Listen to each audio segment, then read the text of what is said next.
Hey, how you doing? It's Tracy Brinkman. Welcome back to YourSuccessFast.com podcast. This is a tips podcast to improve performance until I find a better name, but we're still here every single day trying to give you that educational, that motivational, that inspirational boost to charge, the oomph to get you moving through your week to your goals, to your dreams, to make them, all the dreams, goals, and desires that you have, to make them into your reality. So, how was your Monday? Was it all right? Motivational Monday? Huh? Yeah, I made my drive, got back. Whew, let me tell you what. It was about 7 hours there and 7 hours back, and then of course the time you're sitting there waiting for the senior presentation to be done. It made for a long day, and the rain. Oh my gosh! Well, anyway, you don't want to hear. That's not what you want to hear about. You don't want to hear about that. You want to hear about the next bit of tips I can give for you. Man, I told you the 7 tips for making it happen, and you're not going to get those tips from me babbling on about driving to Pennsylvania, are you? No. But did you answer your questions yesterday? Right? Did you answer your questions about how you want to feel, or how do you feel, and then how you want to feel? Yeah, I know you did. I just figured I'd ask. So you can rethink about it. Or you can tell me. Go ahead, I'll listen. Yeah, right. I can't hear you. Thanks for trying, though. Well, that's today's question. Let's move into that one, and then we'll move into the 7 tips for making it happen. The first question for today, or it's the only question for today, and that question is, how are you using your talents? How are you? I mean, you have them. You have lots of talents. You probably have some talents you're not quite aware of. You've heard me mention this a number of times, and you'll want to sit down and go through a list of what you think your talents are. Ask some of your friends. Some of your supportive friends. You don't want to ask some of those, those poser friends. Those friends are like, oh, you don't have any talents. Right, I know that. I'm better than you are. But, you'll have some honest confidence. Will share some stuff with you that they respect and come to you for. And it may be some of the things you don't even realize. And then the question becomes, how are you using those talents? So take the talents that you think you have and the talents they tell you have and see where those line up. And then which talents do you really enjoy? And answer the question then, how are you using your talents? Yeah, you might find some inspirational opportunities there. And then once you've figured out where you're going to use those talents and how you want to use those talents, and then use some of the tips you got for today, which is 7 tips for making it happen. And this is a topic I usually share right about the New Year's time, because people start setting goals. They're going to the gym. Oh, I'm going to lose all the turkey weight I got from Thanksgiving and Christmas, and so it's kind of a little some tips I whipped together one time to share with them on helping them get moving. But I figure, we're halfway through the year. How many of you are still heading towards those resolutions from January? I'm just asking. You don't have to tell me. No, really. It's okay. Because I know all of you are, right? You either got them done or you're like halfway to getting them done, right? It's halfway through the year. You'd have to be halfway. But in all seriousness, let's go through 7 tips to make it happen. I think one of the first ones, and I beat this one into you guys time and time again, is set a destination. Okay? You gotta know where you're going, right? You just, okay, I'm gonna go that way. Okay, then you go that way. Have you ever tried to walk without putting your foot in front of you? It's just not gonna happen. I mean, you can put your foot behind you, but in doing either one of those, you're choosing a direction to go. You can't walk without moving the bloody foot, right? Okay, let's take it one step further, and I'm really not talking about having this vague desire, like a wispy fog that can just be blown away in the wind.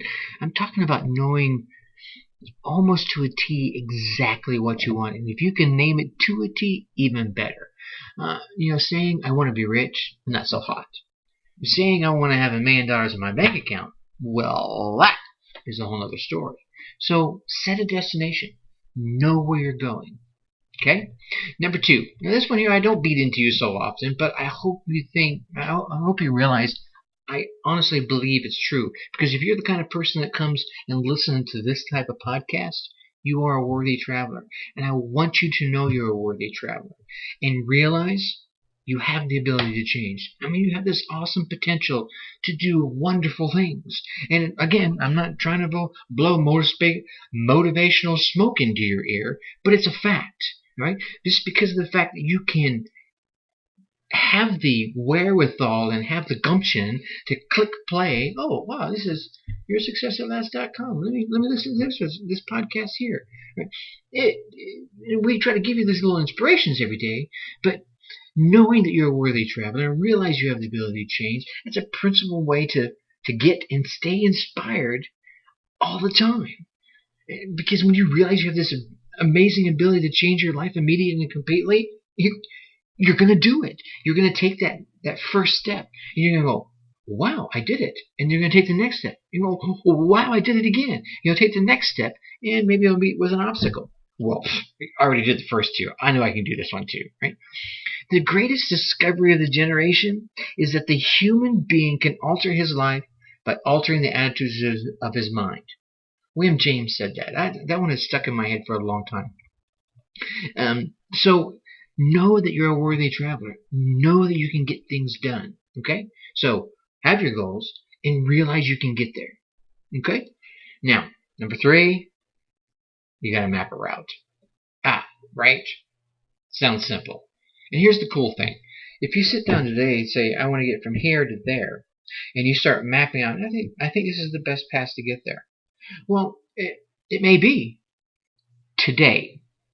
Or you may only be able to map out, well, I don't know how to get from here to there, but I can get from here to a quarter of the way, because I know that much, right? And then as you get closer to being a quarter of the way there, then more of the road opens up in front of you, and you can see past the current horizon to a little further down the road. Here's the thing. Even if you just set a goal and say, okay, I want to get rich, and then you just kind of meander off around, you're not going to get it. You may stumble or bumble or fall into it. Odds are against you. I mean, I've heard the stories of people, woohoo, I set a goal and 4 weeks later I was rich. Yeah, let's be real, right? Honestly, for folks like myself and you, because you're listening, it could happen. I'm not gonna say it can't. Odds are it won't. We're gonna have to work for it. And personally, if I work for it, I feel a whole lot more fulfilled when I get it. No, mind you, if you want to call me up and say, hey, I want to give you some of my lottery winnings, I'll take it. I'm not going to lie to you.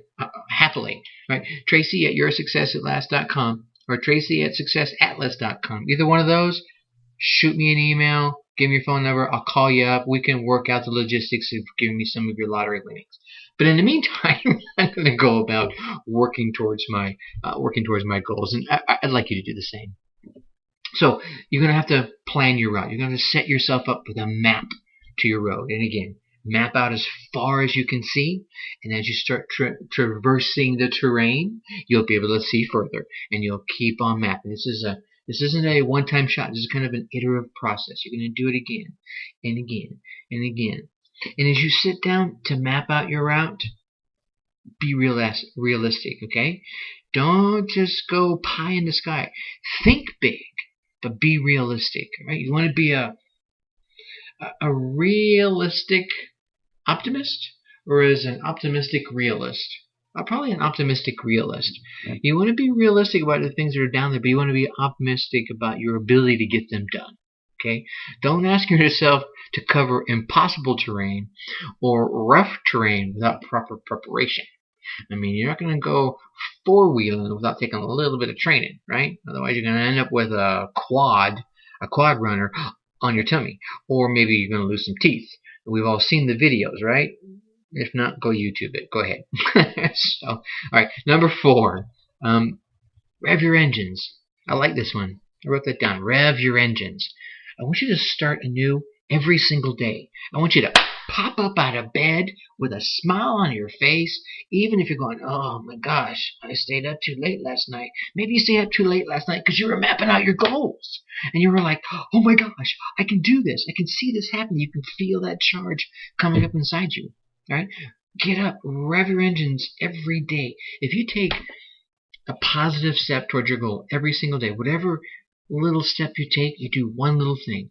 One little thing. I listen to the next show. Tracy says take one more step. I'm going to do that. I'm going to map my goals out today. And I'm going to make that call tomorrow. I'm going to send out that email the next day. I'm going to create my web page the next day. I'm going to contact whatever it is, step by step by step by step. By the time you take those little 5 steps, I just kind of rambled off right there. You know what? You're going to look back and say, whoa, I was back there. Now I'm up here. Guess what that's going to do? Yeah, that's going to motivate you. You're going to feel that. And you're going to smile. You're going to go, ha, ha, ha, ha, ha. How about me, right? But on the other side, don't dwell on the past. I mean, if you take the first couple of steps, and you stumble and you mumble and you fall, right? Don't dwell, right? All right, I tried. Instead, learn from it. Right? Don't get bogged down in your regrets and your missed opportunities. Yesterday ended last night. Today's a new day. Wake up, big smile, eyes open. Okay, you may have to force them open and get that little crackly stuff that the Sandman left behind in the crack of your eye. But get up, right? Take a deep breath and say, yeah, here's what I'm going to do today. And one of the cool things is if you've mapped out what you're going to do, some of that motivation comes from that because your mind's saying, yeah, here's a couple of things I know I need to get done today. 1 or 2, because you mapped it out. Right? Yeah, see how it all kind of fits together? Now, here's the other side of that. You got to keep your batteries charged. Yes, some of us, and I'm pointing at myself, right? Stay up too late doing some of the things we want to do. Some of y'all, I used to live in the South. I spent 14 years in Atlanta, so you will hear that creep out every once in a while. Some of y'all may have a daytime job and you're trying to start a new business, or you're trying to spend more time with the kids, or whatever it is you're trying to do. You're painting a new room in the house, or you're rebuilding the back deck. These things take time and they suck time out of your life, and a lot of us don't get enough rest. Rest is key. You can do it for a while. Don't get me wrong. You can go a few days, maybe a few more days by trimming your sleep. But after a while, it's going to catch up with you, and you're going to do more damage in the end if you don't get enough sleep, if you overtask yourself. I mean, decisions and discussions and tasks undertaken when you're fatigued, if they don't get the proper attention or the care that they need, and you're going to end up maybe taking a couple of shortcuts you don't want to take. Or your discussion's going to take an angle you don't want. Maybe you get a little short and you bite someone's head off, or you sound a little angry, and that demotivates them, which demotivates you, and it's a downward spiral. And the next thing you know, you're going, well, I don't know what Tracy was talking about. This stuff doesn't work. It sucks. That's not where you want to be, right? You want to keep yourself up, right? Exhaustion hampers inspiration. Exhaustion hampers motivation, and it does it way more than you believe. So when you're tired out, worn down, and your mental and emotional resources, they're all severely depleted, stop, right? I say, all right, I'm going to bed, I'm gonna get some rest. And sometimes that rest isn't just sleep. Sometimes it's just chilling, sitting on the back deck, listening to the birds, right? Whatever does it for you, whatever rest means for you, take the time to do that. All right. Number 6, extra fuel. I'm going to rev those engines. Going to need a little extra fuel, right? God, you want to, as you're going down your, what I still call your success atlas, along your trip down your road towards success, you want to have optimism capacity. Inspiration and optimism kind of go hand in hand, right? So true optimism is not just the belief that all will be well. That's very distant. Optimism is a belief in the confidence that taking the right actions will result in attainment of the goals and desires and the dreams you want, right? So if you're optimistic and you take action, good things will come your way. Not always. There's the realist part. Not always. But most of the time, 80% of the time, even 50% of the time, you're going to get the results. You're going to get positive results. You're going to get good results. You're going to get better results if you don't do anything, right? Now, some things that help you with your optimism capacity, practice that positive thinking, right? Your thoughts are the drivers of your outlook, of your attitude, and thus, guess what? Your actions. right? So your body is affected by your thoughts. Negative thinking is going to make you shrivel up, and impact your physical being, literally your physical being, right? You start thinking negative thoughts, your shoulders start slouching, your voice starts changing, you get a little slower and shallower. But when you're optimistic and enthusiastic, right, your body and your spirit take a different spin, okay? And another thing that really helps, and I love this one, is feeding your mind with healthy input. And guess one of the things I'm going to tell you to come to is right here where you're at right now. Come on back to YourSuccessAtLast.com. Listen to this podcast. Listen to all the other podcasts. And I'm going to try and give you more mind input, more motivational input, more inspirational input, more educational input. Plain and simple, I'm going to be here for that. Now, there's other people out there for that. Go get it from them too. I'm not the end-all, be-all. Not yet. I'm working on it, right? You help me with that. And lastly, you might want to ration some of your TV and maybe some of the radio time, some other news junkies. I know I was a news radio junkie there for a while, and some of those folks, they're good at getting you charged up. But usually they get you charged up through negative influences. So watch that. Okay? And lastly, I want you to get fired up, and I want you to start now, today. After I'm done, sit down, look at your goals. If you haven't looked at your goals, write them. If you don't have them, write them. If you don't know what they are, that's your goal, to figure out what it is and do something, right? Don't be the guy that stands in front of the stove and says, you know what, give me some heat, then I'll put some wood in you. That's not how life works. You got to feed that puppy with some wood. You got to spark that inspirational match and toss it in there, and then you feel the heat of that motivation. And wow, and you feel charged. So get out there now and take that first step. And you'll feel that motivation, and you'll take the next step. So there's some tips to get you fired up. 7 tips for making it happen. Remember, it's your trip. Right? Plan it out your way. Go the route you want to go. If everyone else is going over the mountains and you don't want to, go through the valley. Go along the beach. I'm kind of preferential to the beach, but do it your way. Follow these tips and you can make it happen. Think successfully. Take action. Talk to you later.